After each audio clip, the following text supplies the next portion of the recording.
성령 강림 후 두 번째 주일을 맞이했습니다. 성령 강림은 각 사람에게 내렸다 그랬거든요. 그래서 여러분 모두에게도 친히 성령 강림의 역사가 나타나기를 부탁드립니다. 그리고 성령의 은혜는 변화의 동력입니다. 어제보다 더 나은 오늘로, 오늘보다 더 나은 내일로, 하나님 보시기에 더 기쁜 그러한 삶으로 행복하게, 감동 있게, 기쁨으로 변화하시는 은혜가 충만하기를 기도드리겠습니다. 요즘 우리 교회도 그렇고 모든 교회가, 아마 세계 전체적으로 교회가 다 그런 것 같아요. 지난 금요일에 우리 독일 교회에서 선교하시는 선교사님도 보고해 주는데 거기도 역시 마찬가지 고민을 하더라고요. 고민의 핵심은 과연 우리가 코로나19 이전 시대처럼 활성화된 교회로 되돌아갈 수 있을까라고 하는 그러한 질문입니다. 이게 교회의 지도력이라면 목회자든 평신도 지도자들이든 다 공히 갖고 있는 그러한 관심사일 것 같습니다. 우리나라 기독교계에서도 여론조사 기관이 몇 개 안 되지만 그 중에서도 가장 신뢰받는 조사기관이 목회데이터 연구소라는 게 있는데 거기에서 한국교회 코로나 추적조사라고 하는 조사를 코로나 기간 내내 정기적으로 그렇게 조사를 해왔고 지난 주간에 제3차 추적조사 결과를 발표했습니다. 이번에 조사한 표본 집단은 우리나라에서 제일로 큰 교단인 대한예수교 장로회 통합 측의 담임 목사 958명을 표본으로 조사를 한 겁니다. 그러니까 목사님들의 고민 그리고 비전을 조사한 거다 이렇게 볼 수 있겠죠. 코로나19가 발생한 이후에 계속해서 단계를 나누어서 조사를 했기 때문에 실제로 교회가 어떻게 변화하고 있는가 하는 것을 볼 수 있는 중요한 자료고 통계다 이렇게 볼 수 있습니다. 실제로 조사 내용이, 설문 내용이 굉장히 많았던 것 같은데 오늘은 몇 가지만 우리가 함께 보도록 하겠습니다. 가장 큰 관심은 역시 교회가 진행하는 다양한 사역들, 또 내용들, 특히 출석률이 어떨까, 헌금, 프로그램 참여 이런 것들이 얼마나 회복되고 있으며 얼마나 회복될 가능성이 있을까 하는 것에 대한 설문이었습니다. 먼저 코로나19 발생 이전과 현재를 비교한 내용인데 도표를 한번 보시겠습니다. 코로나 발생 이전을 100이라고 놓고 실제로 어떤 변화가 있었는가 하는 것을 보는데 저기 지금 파란 막대는 2021년 6월 달 조사 내용이고요. 붉은 원래는 붉은 건데 화면에는 이상한 색으로 나오는데 하여튼 저런 계통 누리끼리 한 저 색은 2022년 올해 4월 달 조사 내용입니다. 이렇게 보시면 맨 첫 번째가 헌금의 변화추인데 저게 가장 안정적입니다. 그나마 한 8, 90% 정도를 유지하고 있죠. 근데 그 외에 출석률, 소그룹 활동, 우리로 치면 속회 같은 게 되겠죠. 또 제자 훈련이나 성경 공부, 새가족 등록 이런 것들은 다 20%에서 20점 내지 30점, 많아가봤자 40점 정도밖에 되질 않습니다. 그러니까 실제로 3분의 1 수준으로 헌금을 제외하면 교회가 위축되고 있다 이렇게 보여주는 그런 통계입니다. 헌금이 안정적이고 또 하나 저 오른쪽 끝에 이쪽 편, 제가 보기에 오른쪽 끝에 보면 상대적으로 높은 막대가 나오는데 저거는 지역사회 구제와 봉사에 대한 내용입니다. 아마 코로나 기간 중에도 교회가 이웃을 생각하면서 구제 활동을 전개하고 또 봉사 활동을 하고 이런 것들은 끊임없이 계속되었다 하는 것을 보여줍니다. 예를 들면 우리 교회가 했던 마스크를 제작해서 나눠준다든지 아니면 지역사회 어려움을 겪는, 경제적인 어려움을 겪는 분들을 향한 생명살리기 헌금을 한다든지 아마 그런 것들이 포함될 겁니다. 두 번째 보시는 도표는 앞으로 코로나 이후에 교회 목회의 중점을 어디에다 두었으면 좋겠는가 라고 하는 것을 목회자와 평신도들의 의견을 각각 비교한 겁니다. 파란색 막대는 목회자들의 견해고요. 붉은색은 평신도들의 견해입니다. 목회자들은 아주 압도적으로 교인들의 예배 출석이 정착되고 회복되기를 바란다 하는 것에 목회의 중점이 가 있습니다. 평신도들도 그 부분에 대해서는 굉장히 가장 높게 아마 응답을 한 것 같은데, 그래도 평신도들은 상대적으로 또 보면 역시 이쪽 편에 높은 거가 두 개가 있죠. 저게 교회의 공공성을 강화하고, 그러니까 교회가 너무 자기의 이익만 챙기는 것이 아니고 공익을 위해서, 지역사회를 위해서 봉사하는 그런 일을 해줬으면 좋겠다 하는 바람을 갖고 있었고, 또 온라인 목회를 좀 더 강화해 줬으면 좋겠다. 이거는 아마 그동안의 온라인 예배에 익숙해져 있는 그런 상황을 반영하는 것 같은 그런 생각이 듭니다.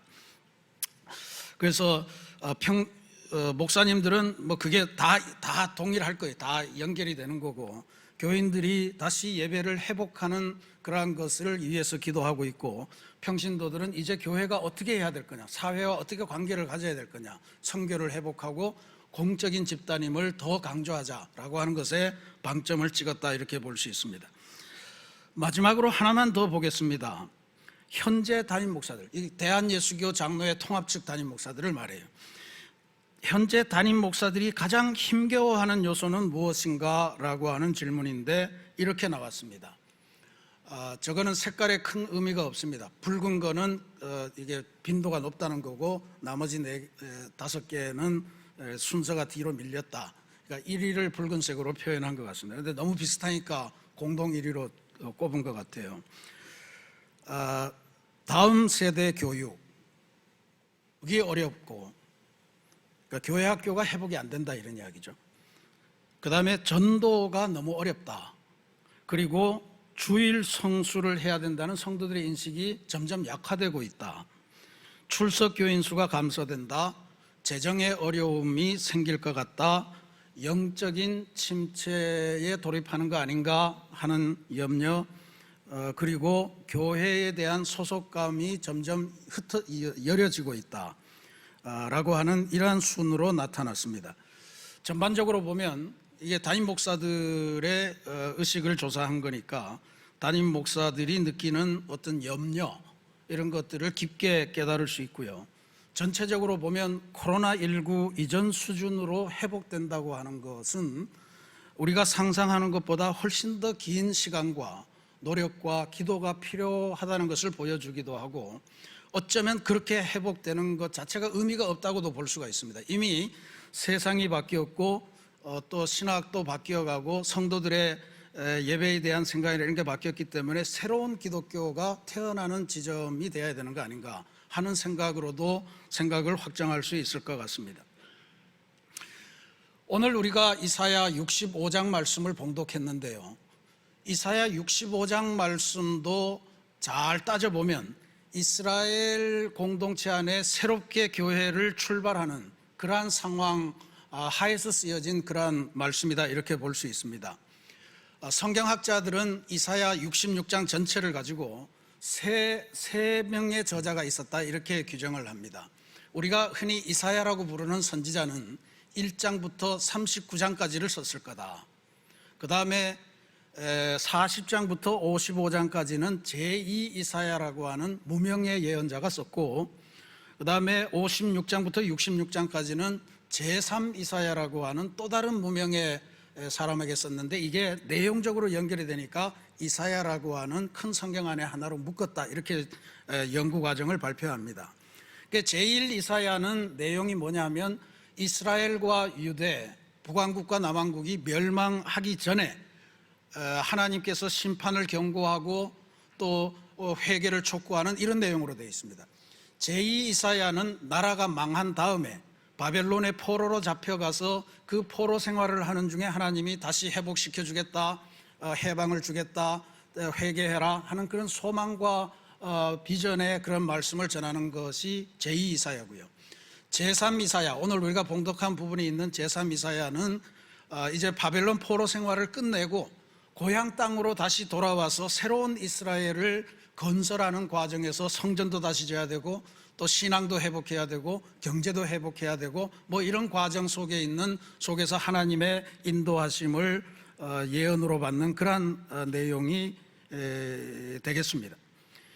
지금 엊그저께도 보니까 우리 교인 중에서도 코로나19 양성 판정을 받은 분이 계십니다만 어쨌든 우리는 지금 코로나19로부터 서서히 벗어나고 있는 그런 중에 있습니다.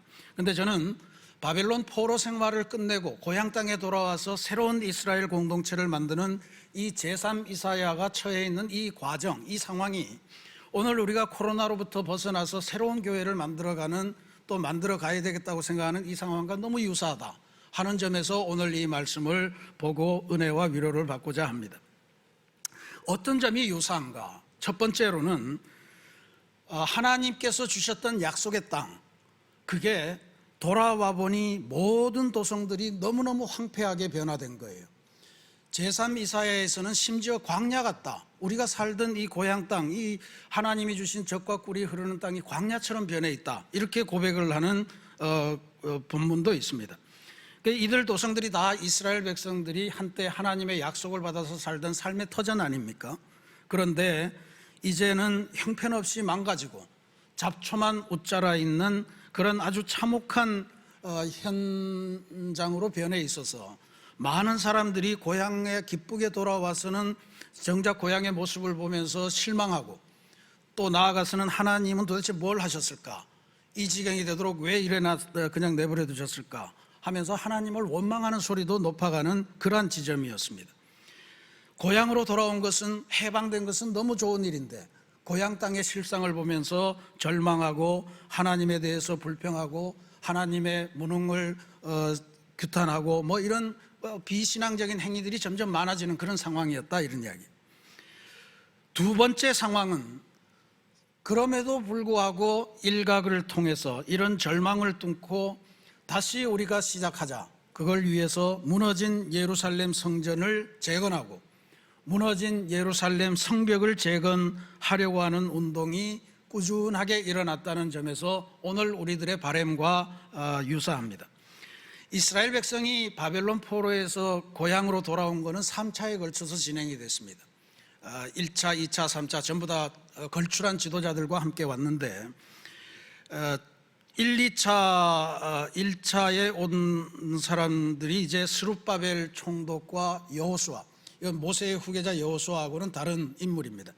여호수아의 지도하에 처음에 돌아와서 하나님을 향한 제단을 쌓고 이제 우리가 예루살렘 성전을 다시 재건해야 되겠다. 그런데 그 성전을 재건하겠다는 꿈은 좋았는데 그 성전은 순수한 하나님 신앙을 지킨 사람들끼리만 짓자. 그래서 그 북이스라엘 사람들, 사마리아 사람들을 배제시켰어요. 그러니까 사마리아 사람들이 화가 나서 우리가 참여하지 않으면 너네 성전 못 짓는다 해서 성전 건축을 사마리아 사람들이 방해하면서 계속해서 중단이 되어 있었습니다. 성전을 짓기는 지어야 되는데 짓지는 못하고 중단되어 있는데 학개, 스가랴 이런 선지자들이 나와서 도대체 언제까지 하나님을 그 외부에 그냥 둘 거냐? 너희들은 좋은 집을 짓고 이미 살고 있으면서 왜 성전을 짓지 않느냐? 이게 아주 호소하고 촉구하고, 그래서 다시 성전 재건이 재개됩니다. 그러면서 5년 만에 예루살렘 성전을 완공합니다. 이게 성경에서는 제2성전이라 하는 걸로 알려진 그 성전입니다. 그리고 다시 느헤미야가 고국 땅에 돌아와서 무너진 예루살렘 성벽을 다시 완공합니다. 52일 만에 아주 벼락같이 그걸 다 지어요. 8개의 성문이 있는데 그 성문을 전부 다 연결하는 성벽을 지으면서 이제 유대 공동체 회복을 위한 하드웨어는 다 마무리가 된 겁니다. 그런데 문제는 바벨론 포로 70년 동안 그들 안에 은근히 스며들어 있는 바벨론의 우상 그리고 아수르의 우상, 이런 것의 영향들이 이스라엘 백성들에게 아주 촉촉하게 젖어 있는 그런 상황이었던 것 같아요. 그러니까 하나님 신앙이 흐려지고 혼합되면서 신앙의 정체성을 잃어버렸습니다. 제일로 심각한 것은 이스라엘 백성이 율법을 잊어버린 거예요. 율법을 지키지를 않아요. 율법을 보면 하나님을 믿는 백성들끼리는 서로 돕고, 그래서 종을 고용했다가도 안식년이 되면 집으로 되돌려 보내고, 50년이 되면 희년을 맞이해서 모든 부채를 다 탕감해주고 새롭게 출발할 수 있도록 만들어주는 좋은 제도가 있었는데, 이런 게 다 사라졌습니다. 이제는 유대 공동체 안에서 빈부의 격차가 어마어마하게 벌어지는 거예요.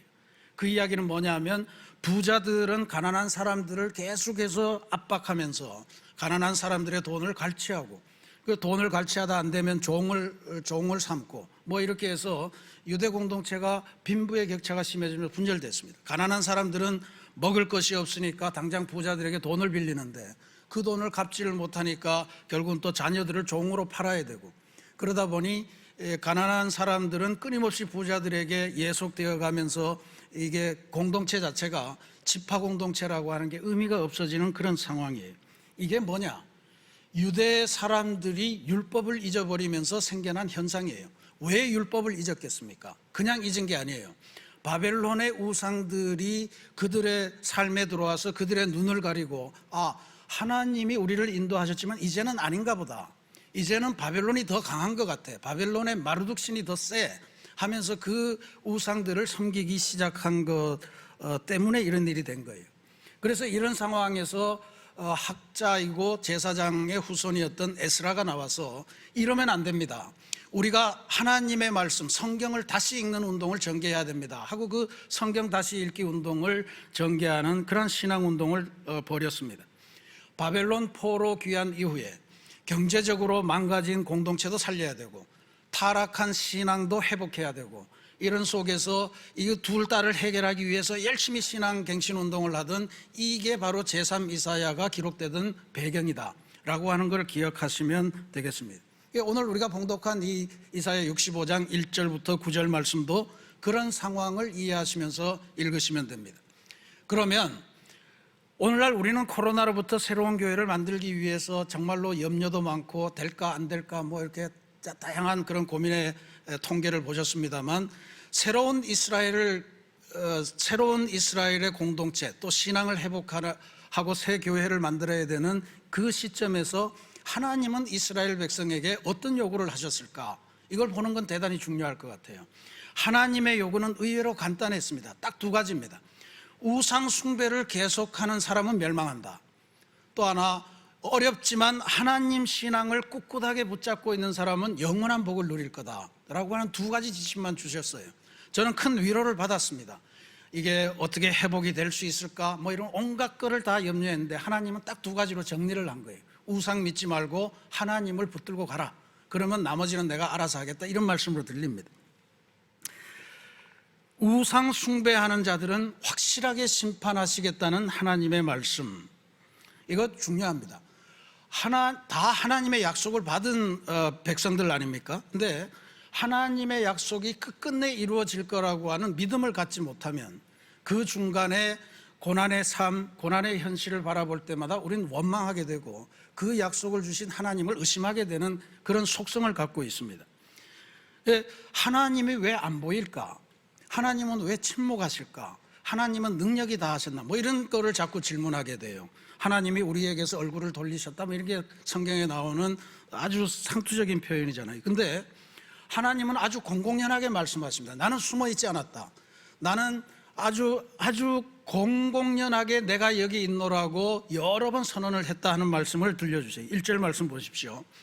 나는 나를 구하지 아니하던 자에게 물음을 받았으며 나를 찾지 아니하던 자에게 찾아냄이 되었으며 내 이름을 부르지 아니하던 나라에 내가 여기 있노라, 내가 여기 있노라 하였노라. 번역이 애매한데요, 하나님은 하나님을 구하지 않는 사람에게 미리 가서 내가 여기 있다고 선언했고, 하나님을 찾지 않는 사람에게 가서 미리 가서 내가 여기 있다라고 말씀을 했고, 하나님의 이름을 부르지 않는 그 이스라엘 백성에게도 가서 내가 여기 있노라, 내가 여기 있노라 이렇게 계속 알려주셨다는 거예요. 근데 이스라엘 사람들이 이걸 받아들이지를 않았던 거예요. 하나님이 보이지 않아서 안 믿은 것이 아니고 하나님이 분명히 선언하고 내가 여기 있다고 믿음에도 불구하고 그들이 하나님의 말씀을 믿지 않고 하나님을 따라가지 않았다. 왜 그랬겠어요? 그들이 이미 보았던 우상이 그들 눈을 가리었고 우상의 비늘이 그들 눈을 가려서 하나님을 보기를 싫어했던 거예요. 결국은 어떻게 됐습니까? 나라가 멸망당하고 바벨론 포로가 되는 그런 신세로 전락하고 말았어요. 하나님은 숨어 계신 분이 아니고 우리가 하나님을 찾기 전에 우리들을 찾아오셨고 우리가 하나님을 부르기 전에 우리들의 신음소리를 듣고 응답하셔서 애굽의 노예살이로부터 해방시키시고 이런 과정을 하신 하나님이잖아요. 절대로 숨어 계신 분이 아니었습니다. 다만 이스라엘 백성이 우상의 현혹이 되어서 하나님을 보기 싫어했고 하나님의 말씀을 거부하다가 그 길을 간 거예요. 이사야는 이스라엘 백성의 잘못된 신앙을 한 걸음 더 들어가서 콕 집어서 이야기합니다. 첫 번째로는 하나님 생각 대신에 자기 생각을 따라서 살려고 하다가 보니 우상 숭배에 빠졌다는 거예요. 2절 말씀입니다. 내가 종일 손을 펴서 자기 생각을 따라 옳지 않은 길을 걸어가는 패역한 백성들을 불렀나니. 자기 생각을 따라 옳지 않은 길을 걸어가는 패역한 백성들, 이게 바로 이스라엘 백성들입니다. 하나님이 계속해서 내 손을 잡으라고 요청하는데 안 잡는 거예요. 손을 펴서 계속 나를 잡으라고 하는데 안 잡고 그냥 자기 생각대로 가는 거예요. 신앙생활이라고 하는 거는 하나님의 뜻, 하나님의 길을 가는 법을 배우는 겁니다. 우리 평생 하늘길 이렇게 이야기하는데 그 길을 가는 거예요. 그런데 우상 숭배에 빠진 사람들은 하나님의 뜻, 하나님의 길을 신앙생활의 표준으로 삼지 않아요.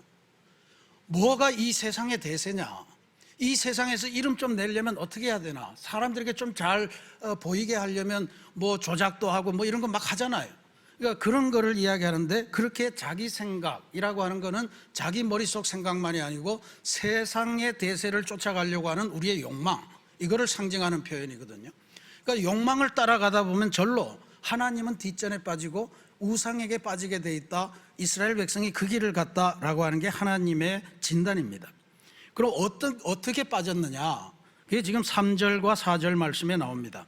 동산에서 제사하며 벽돌 위에서 분향하여 내 앞에서 항상 내 노를 일으키는 백성이라. 동산에서 제사하며 벽돌 위에서 분향했다. 하나님께서 모세에게 명하시기를 제단을 쌓을 때는 다듬지 않은 돌로 정으로 모서리를 깎지 않은 그것으로 제단을 쌓아라. 자연 그대로 나를 섬겨라. 제단 자체보다는 나를 섬기기를 바란다. 이렇게 명령하신 적이 있거든요. 그러니까 여기 지금 동산, 벽돌 위라고 하는 거는 이게 뭐냐면 이스라엘 백성을 멸망시켰던 아수르, 그리고 유대를 멸망시켰던 바벨론의 우상을 섬기는 제단의 모습이 바로 동산이고 벽돌, 화려한 이 벽돌 건축 위에 세워진 제단이다라고 하는 거예요. 그러니까 아수르와 바벨론에서 수입된 혹은 가져온 우상 숭배의 제단과 그를 섬기는 잘못된 신앙을 가리키는 표현이 바로 동산에서 제사하고 벽돌 위에서 분향한다는 뜻입니다. 또 뒤에 가면 무덤 사이에 앉으며 은밀한 처소에서 밤을 지낸다. 무덤 사이에 앉는 게 뭐예요? 죽음의 한복판에 서서 죽은 존재를 불러내서 그 죽은 사람이 뭔가 이야기를 해줄까 해서 그에게서 뭔가 귀를 기울인다, 이런 이야기예요.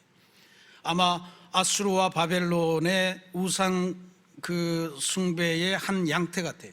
우리 그 전통 신앙에 따르면 무당들이 가끔씩 그렇게 하죠. 이미 돌아가신 아버지를 불러내서 내가 뭘 못해서 저 극락에 못 가고 있으니까 이 한을 풀어다오 뭐 이러면서 막 아버지 목소리로 어머니 목소리로 막 하잖아요. 초혼한다 그래, 초혼. 근데 그런 것과 유사합니다. 돼지고기를 먹는다라고 하는 건 우리가 좀 가슴에 찔리는데 이거는 율법의 조항을 따라서 해석하셔야 됩니다. 돼지는 그 부정한 동물이기 때문에 절대로 먹어서는 안 된다 하는 게 율법의 조항이거든요. 그러니까 지금 돼지고기를 먹는다라고 하는 거는 하나님은 딱 까맣게 잊어버리고 하나님 대신에 세상이 좋아하니까, 세상이 돼지고기를 너무 좋아하니까 우리는 그걸 따라가겠다, 세상의 대세를 쫓아가는 것을 상징적으로 묘사한 그런 표현입니다.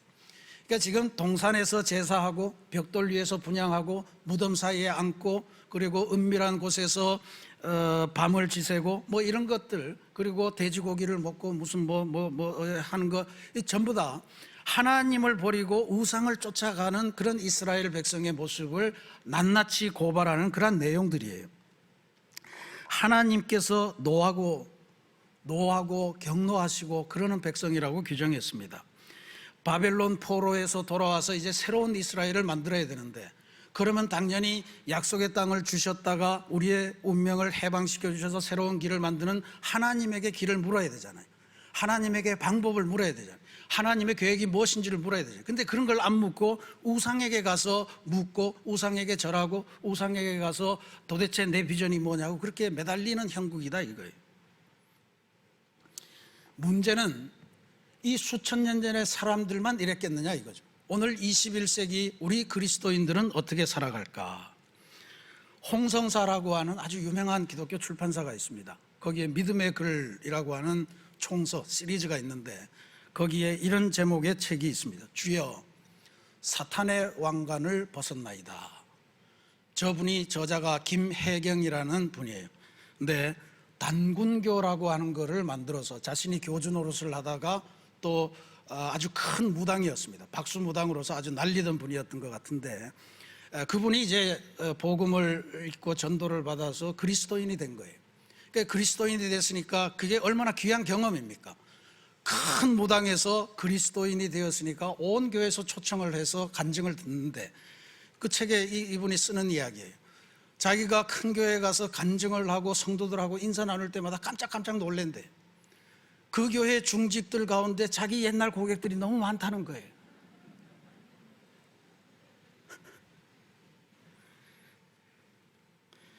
웃지 못할 이야기입니다.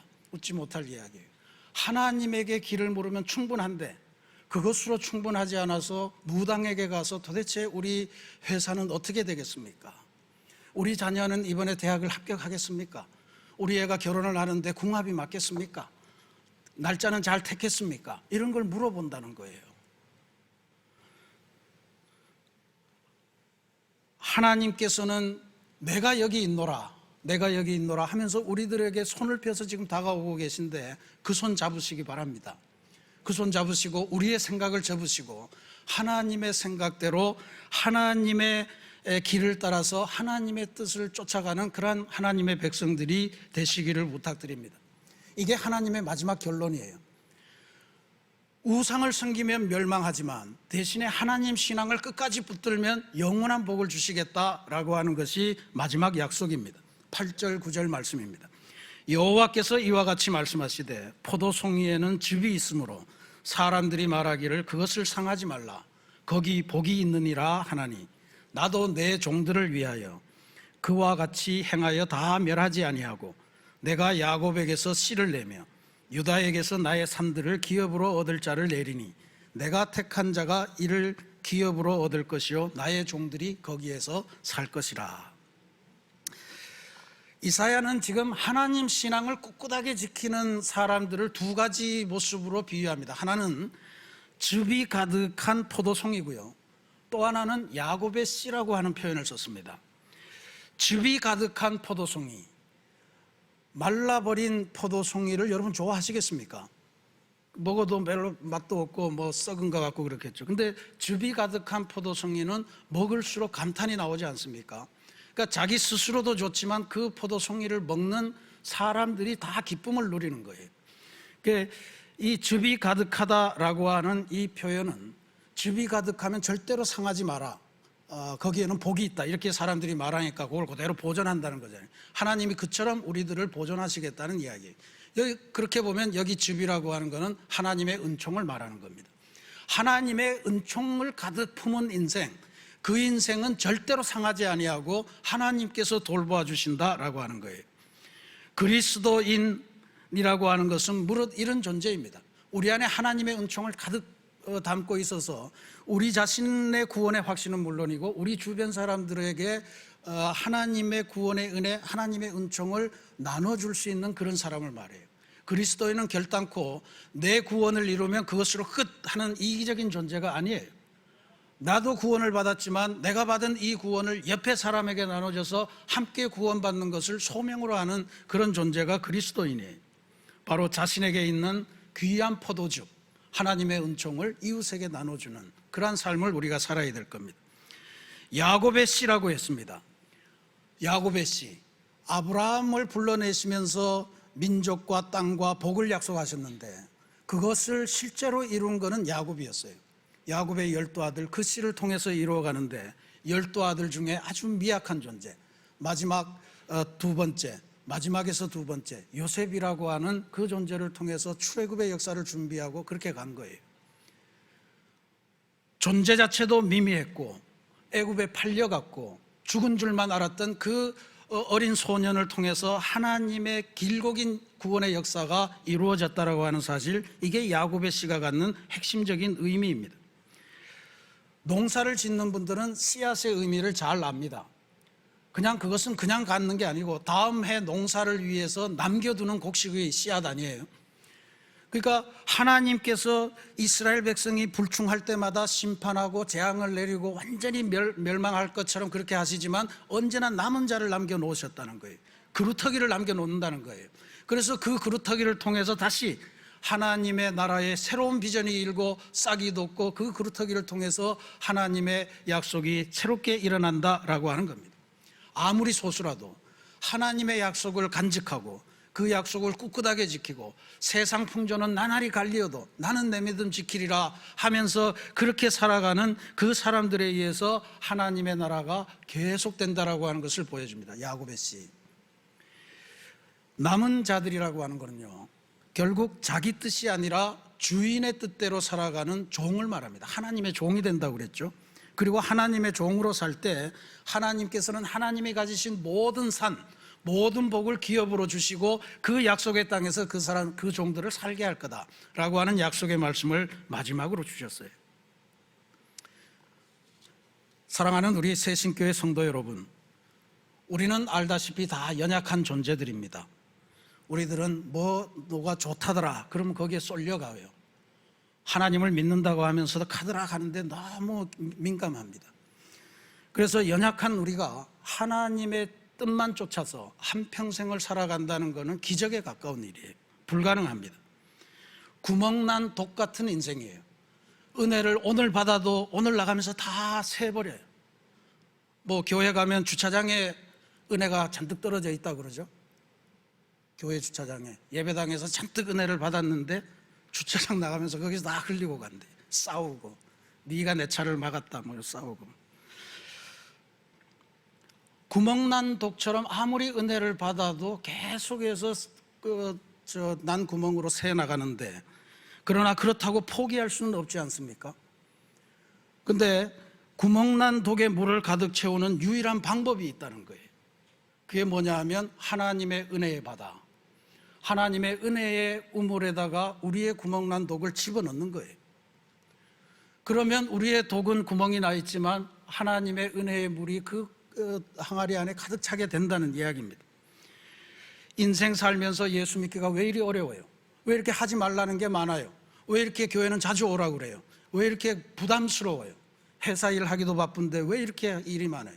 하나님을 믿는다는 것이 계명이 너무나도 우리를 속박하는 것 같고, 그런데 그건 아직은 초보의 수준이죠.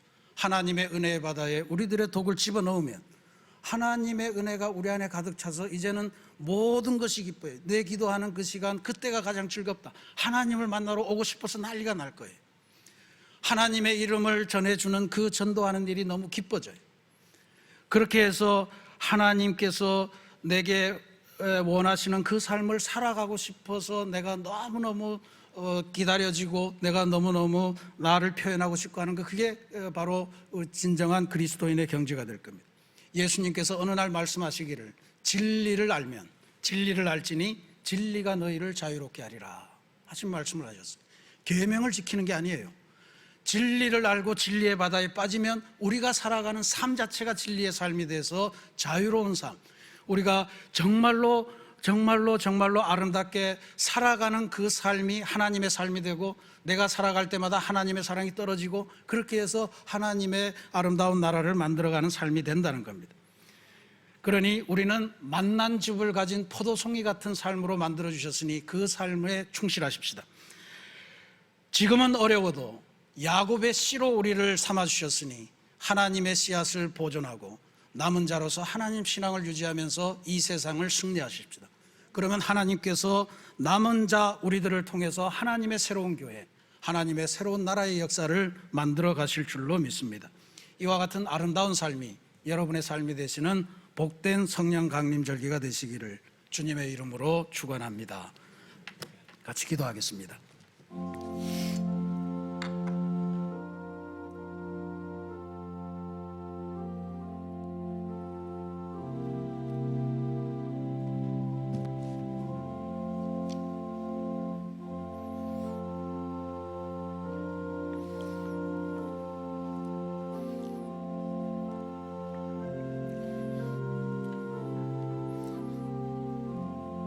사랑의 하나님, 우리에게 코로나19라고 하는 극심한 고난을 겪게 하셨지만 그것을 통해서 새로운 교회를 만들라고 하는 소명도 다시 주셨음을 확인합니다. 바벨론 포로 70년을 마치고 새로운 이스라엘을 건설해야 될 지점에서 이스라엘 백성들이 닥쳤던 영적인 도전과 그 속에서 하나님께서 기뻐하시는 새로운 삶이 비교되는 것을 오늘 우리들에게 보여주셨습니다. 세상이 아무리 어려워도, 세상 풍조가 나날이 갈리어도 우상 숭배에 빠지지 않도록 도와주시고 오직 하나님의 길을 쫓아서 하나님 신앙을 꿋꿋하게 지키는 남은 자의 삶을 살아서 하나님의 역사를 감당하는 우리가 되게 도와주옵소서. 하나님의 바다, 하나님의 은혜의 바다에 우리 자신을 집어넣어서 우리가 살아가는 삶 속에서 하나님을 믿는 일이 진정한 기쁨이 되는, 진리가 우리를 자유롭게 하는 그러한 복된 인생의 주인공들이 다 되게 주님 역사하여 주시옵소서. 예수님의 이름으로 기도합니다. 아멘.